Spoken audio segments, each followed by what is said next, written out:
Bagaimana situasi saat surat ini ditulis? Pertama, kita harus perhatikan sedikit mengenai Filemon yang menerima surat ini. Filemon adalah orang yang memiliki keluarga yang kuat. Dikatakan nama istrinya adalah Apfia, lalu nama anaknya adalah Archippus. Keluarga yang terdiri dari 3 orang. Dan Archippus adalah anak yang luar biasa sehingga kita bisa berkata bahwa dia adalah prajurit pertempuran spiritual bersama Paulus. Yang penting adalah keluarga Filemon menyerahkan rumah mereka sebagai gereja. Mungkin ini adalah salah satu gereja di Kolose. Pada masa Kolose, ada beberapa rumah gereja. Salah satu di antaranya mungkin rumah Filemon. Jadi, kitab Filemon sangat erat hubungannya dengan kitab Kolose. Jika kita melihat kitab Kolose, ada nama Archippus dan rekan-rekan Paulus. Disebut berulang. Jadi, kitab Filemon dan kitab Kolose berkaitan. Kita juga dapat memperkirakan bahwa gereja Filemon adalah salah satu gereja di Kolose. Filemon menunjukkan kasih dan iman yang berpusat pada rumah gereja ini. Jadi, jika datang ke gereja ini, semua orang yang masuk akan tersentuh. Saat melihat kasih yang ditunjukkan Filemon dan iman yang dimilikinya, kita sangat tersentuh. Kasih dan iman Filemon di satu sisi adalah untuk Yesus dan di sisi lain untuk orang-orang kudus. Filemon dan keluarganya menunjukkan kasih yang sangat seimbang bagi Yesus dan orang-orang kudus. Jadi, ketika bertemu dengan Filemon, orang-orang kudus merasa damai. Jika masuk ke dalam gereja ini, hati menjadi lembut. Meskipun ada hal-hal yang mengecewakan, buruk dan tidak menyenangkan dalam masyarakat. Ketika melihat iman dan kasih yang masuk ke dalam keluarga Filemon, hati kita akan menjadi lembut dan memberikan kedamaian. Gereja yang sangat luar biasa. Ini adalah efek yang sangat penting bahwa orang-orang kudus memperoleh ketenangan pikiran melalui pengabdian iman dan kasih Filemon. Dengan cara ini, rumah gereja Filemon berbagi persekutuan iman yang setia di dalamnya. Ini adalah gereja yang memiliki pengajaran yang indah, yang terkoordinasi dengan sangat baik dan bersatu di antara orang-orang kudus untuk menjadi satu sama lain. Jadi, Paulus sangat menghargai keluarga Filemon. Jika melihat istri Filemon, Apfia, dan anaknya Archippus, hatinya tergerak. Sehingga Paulus menggunakan 3 sebutan penting untuk menyebutkan Filemon. Pertama, Filemon, orang yang dikasihi. Lalu, Filemon sebagai rekan. Dan yang terakhir, Filemon sebagai saudara. Menurut saya, ini sangat berharga. Tetapi, saat Paulus melihat Filemon, terlepas dari orang yang dikasihi, rekan kerja, dan saudara, satu masalah fatal telah muncul, yaitu seorang budak di rumah itu yang bernama Onesimus melarikan diri. Mungkin saudara berpikir hanya seorang budak yang melarikan diri. Apa masalahnya? Tetapi ini adalah masalah yang sangat parah bagi Filemon, keluarga Filemon, dan gereja Filemon. Saya akan menjelaskan lebih banyak nanti. Tetapi tidak lama setelah Onesimus melarikan diri, akhirnya dia tertangkap. Ia tertangkap dan kemudian dipenjarakan di penjara yang sama dengan Paulus. Itu pasti jalan Tuhan. Kita dapat melihatnya ini jalan Tuhan yang luar biasa untuk mengubahkan Onesimus dan Filemon. Jadi, Onesimus masuk ke dalam penjara di mana Paulus dipenjarakan. Pada saat itu, Paulus memberitakan firman Yesus kepada Onesimus dan perubahan Onesimus menjadi umat Kristiani terjadi. Jadi, Paulus menyebut Onesimus sebagai anak yang lahir darinya ketika dia dipenjarakan. Dalam 1 Timotius dan 2 Timotius, kita juga dapat melihat bahwa Paulus menyebut Timotius dan Titus sebagai anak yang lahir darinya ketika dipenjara. Di luar itu pun, dia menyebut beberapa orang dengan sebutan itu. Seperti Paulus menulis kepada Timotius dan Titus menggunakan ungkapan anak. Dia juga menggunakan ungkapan itu kepada budak, Onesimus, dan dia katakan, buah hatiku. Ungkapan itu tidak Paulus gunakan kepada Timotius, juga tidak kepada Titus. Dia juga tidak gunakan kepada rekan lainnya, hanya kepada Onesimus saja. Buah hatiku, ini adalah ungkapan penting yang menunjukkan bahwa jelas Paulus mengasihi Onesimus. Ketika Onesimus melarikan diri dan dipenjarakan di penjara yang sama dengan Paulus, Onesimus mendengar firman Paulus dan perubahan terjadi padanya. Perubahan yang terjadi adalah dia bukan lagi budak, tetapi saudara. Jadi, Paulus mengirim kembali Onesimus dan berkata kepada Filemon, jangan anggap dia sebagai budak, tetapi saudara. Dan Paulus menjaminnya dengan tulisan tangannya. Paulus mengirimkan surat dengan tulisan tangannya sendiri berisi bahwa jika Onesimus berhutang sesuatu kepadamu, maka aku sendiri yang akan membayarnya. Yang ketiga, mengharapkan Filemon akan menerima surat permohonan ini. Jadi, ketika Paulus mengirim surat ini kepada Filemon, ia mengharapkan bahwa ketika dia menerima surat ini, dia tidak hanya menerima Onesimus, tetapi juga mengubah status Onesimus. Tentu, ketika Paulus menulis surat ini, ada hubungannya kepercayaan antara Paulus dengan Filemon. Dengan cara ini, kita dapat melihat betapa dia menghargai Onesimus, yang menjadi salah satu masalah penting yang di luar kendali Filemon. Pertama-tama, Filemon adalah seorang Kristiani. Dia juga menyerahkan rumahnya sebagai gereja. Dan ketika banyak orang masuk ke dalamnya, mereka mendapatkan ketenangan. Tetapi, bagaimana seorang budak bisa melarikan diri? Ini adalah masalah yang sangat serius. Paulus diam-diam memberitahu Filemon masalah lain. Dan pada saat itulah Filemon menjadi lalai dalam bekerja sama dengan Paulus. Itu isinya. Karena gereja berkumpul, orang-orang kudus datang. Mereka menyaksikan iman, kasih, dan mendapatkan kedamaian. Ajaran itu sangat baik. Dia terlalu fokus kepada bagian dalam gereja sehingga sesaat melupakan pekerjaan Paulus. Oleh karena itu, Paulus berkata bahwa ia memiliki kebebasan penuh untuk memerintah.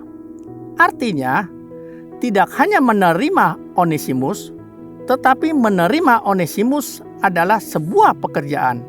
Dan hingga saat itu, Filemon dan Paulus telah bekerja sama. Dan ini adalah pekerjaan. Jadi, ini adalah hal yang harus dikerjakan.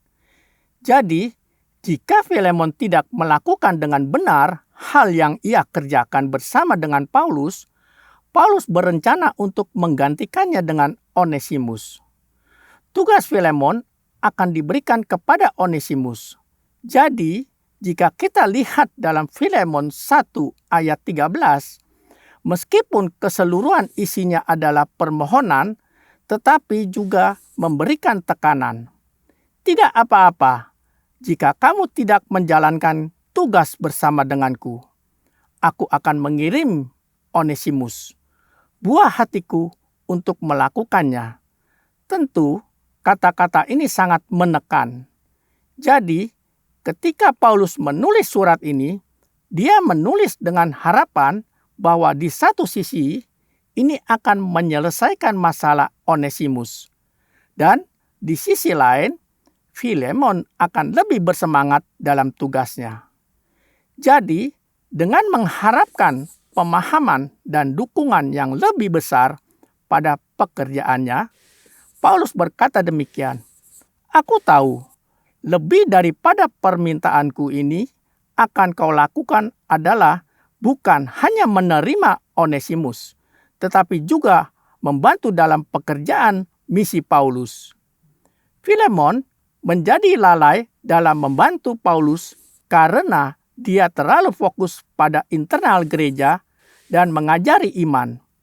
Dia mencari stabilitas internal, tetapi dia berhenti sesaat untuk pekerjaan memberitakan firman Tuhan secara eksternal. Jadi, ketika Paulus melihat struktur gereja Filemon, tidak terbuat di dalam, tetapi merupakan dunia luar. Dan salah satu masalah paling umum di dunia adalah masalah perbudakan. Meskipun persekutuan di dalam firman dan gereja itu penting, tetapi penting juga untuk membawanya keluar kepada dunia. Dunia saat ini sedang menderita dengan penyakit yang bernama sistem perbudakan. Dan kita harus memahami masalah ini. Paulus frustasi ketika melihatnya. Jadi, ketika dia melihat bahwa sistem perbudakan ini tidak memasuki sosial dan hanya masuk ke dalam gereja, Paulus mungkin merasa lega. Jadi, yang Rasul Paulus minta Filemon lakukan adalah menerima Onesimus dan membuka jalan agar Onesimus bisa hidup sebagai orang percaya yang baik. Yang pertama adalah berpartisipasi dalam tugas secara internal. Dan jika semakin dalam lagi dan akhirnya dengan bergabung dalam misi untuk mengubah dunia menjadi firman dan mengubah kejahatan seperti perbudakan telah terbukti menjadi kesalahan besar bagi Filemon untuk menuntut reformasi dalam realitas sosial. Mari kita pikirkan sejenak mengenai Onesimus. Dikatakan Onesimus adalah budak dari Filemon. Jika kita melihat isi kitab Filemon sekarang, ada dugaan bahwa dia pasti menjadi budak karena alasan ekonomi. Karena di sini dikatakan mengenai hutang, berhutang, membayar, dan berhutang lagi. Dengan ini kita bisa perkirakan bahwa dia menjadi budak karena alasan ekonomi. Onesimus awalnya tidak berguna bagi Filemon karena dia adalah seorang penghutang. Tetapi sekarang dia adalah orang yang menguntungkan. Dikatakan seperti ini, jadi ketika Onesimus yang akhirnya menjadi budak karena hutang melihat sebuah gereja rumah di rumah Filemon, mereka mengatakan bahwa mereka menjalani kehidupan iman sambil mencapai shalom dan mendengarkan kedamaian dan sukacita di hati. Telah melarikan diri dari rumah Filemon dengan nalarnya. Tetapi ketika dia bertemu Paulus di penjara, dia berubah. Perubahan karena firman. Setelah Filemon diubah menjadi Onesimus karena firman, talenta luar biasa yang dimiliki Onesimus mulai terungkap saat itu. Bakat dan karakter yang tersembunyi mulai terungkap. Tetapi dia memiliki karakter yang lebih dari seorang hamba. Bahkan dia lebih dari seorang budak. Jadi, Paulus mengakui Onesimus ini. Jadi, mulai sekarang dia bukan lagi budak. Dia bukan budak, tetapi seorang saudara. Dia menjelaskan kepada Filemon mengenai Onesimus. Paulus mengungkapkan bukti perubahan melalui firman dalam dua cara. Tetapi Onesimus telah mengubah statusnya mulai sekarang. Dia bukan budak lagi. Dia seorang anak dan buah hati. Dan juga seorang saudara. Jadi, Onesimus setara dengan Filemon. Status Onesimus telah berubah. Dan peranannya kini menjadi peranan besar. Dulu, dia tidak berguna, tapi sekarang berguna. Kemudian, saya menjadi seorang hamba. Di antara tugas-tugas khusus pelayanan, Paulus mengirim Tikhikus ke gereja di Kolose. Saat itu, Tikhikus pergi ke gereja di Kolose dan memberitahu mengenai kondisi Paulus, lingkungan sekitar Paulus.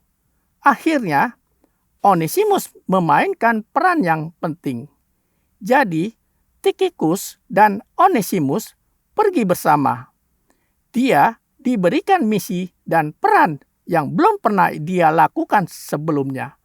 Dan memenuhi syarat untuk menggantikan Filemon dikatakan demikian. Sekarang kita akan melihat seluruh isi kitab Filemon ini dan secara singkat meringkas apa ajaran Filemon bagi kita. Ajaran yang Rasul Paulus tunjukkan dalam kitab Filemon adalah ajaran tentang penderitaan macam apa yang dialami gereja bagi dunia. Dunia memiliki struktur yang terdistorsi. Itu artinya manusia itu tidaklah sama. Jadi ada bangsawan sejak lahir dan ada budak sejak lahir. Ini yang saya pikirkan. Masyarakat yang tidak setara dalam masyarakat yang tidak setara ini. Gereja percaya bahwa di depan Tuhan kita semua sama. Karena itu, ajaran ini menunjukkan kepada kita bagaimana gereja harus tampil dalam struktur sosial. Pertama-tama, Paulus berpikir bahwa jemaat harus merasakan penderitaan jemaat di dunia ini, seperti yang disampaikan sebelumnya. Seperti yang dilakukan oleh Filemon, kita tidak dapat mengurus dunia ketika kita membangun tubuh gereja, berbagi iman dan kasih di dalam gereja. Jadi, berbagi persekutuan iman di dalam gereja memang penting, tetapi kita harus keluar dari gereja dan merasakan sakitnya struktur yang terdistorsi di dunia ini. Ini yang Paulus tunjukkan kepada kita. Yang kedua adalah roh Paulus yang mengubah budak pelarian Onesimus menjadi Kristus. Ketika Paulus bertemu Onesimus di penjara, ia tidak melewatkannya dan mengubahnya dengan memberitakan firman kepadanya. Pada saat yang sama, sistem perbudakan ini tidak pernah diubah oleh revolusi. Mengubah sistem sosial, tidak mengubahnya. Itulah sebabnya Paulus tidak menyuruh Filemon sebagai tuan untuk membiarkan semua budak di rumahnya pergi. Jika begitu, akan terlihat sangat baik. Dan dia tidak berkata kepada para budak seperti Onesimus. Semua manusia sama di hadapan Tuhan itu. Sama. Maka kalian juga harus memberontak. Karena perubahan masyarakat tidak datang dari perubahan sistem sosial. Bukan dengan revolusi atau paksaan, tetapi hanya ketika satu firman Allah masuk dan mengubahnya. Dan hanya jika diubah oleh kasih Kristus, masyarakat dapat menjadi berubah. Karena itu, kita percaya bahwa masalah sosial tidak diselesaikan secara sosial. Hari ini, ketika kita belajar mengenai kitab Filemon, ada beberapa poin yang harus kita terapkan dalam hidup. Pertama, apakah kita memiliki semangat untuk gereja? Filemon sangat bersemangat. Apakah kita memiliki semangat seperti itu? Mari kita bandingkan semangat Filemon dengan semangat kita. Dan mari kita pikirkan, apakah perubahan seperti Onesimus ada di dalam diri kita?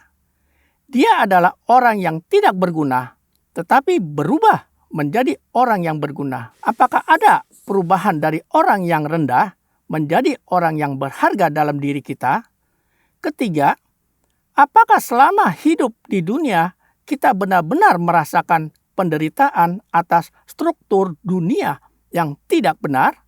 Atau kita tidak peduli karena dunia akan tetap hancur? Jadi, lebih baik kita menjaga iman kita sendiri. Mari kita berpikir tentang rasa sakit dunia. Saudara, hari ini kita bersama melihat dan belajar banyak hal dari hati dan sikap Rasul Paulus. Saya berharap Anda semua bisa menjadi jemaat yang menerima roh Paulus dan hidup semangat di dalam firman.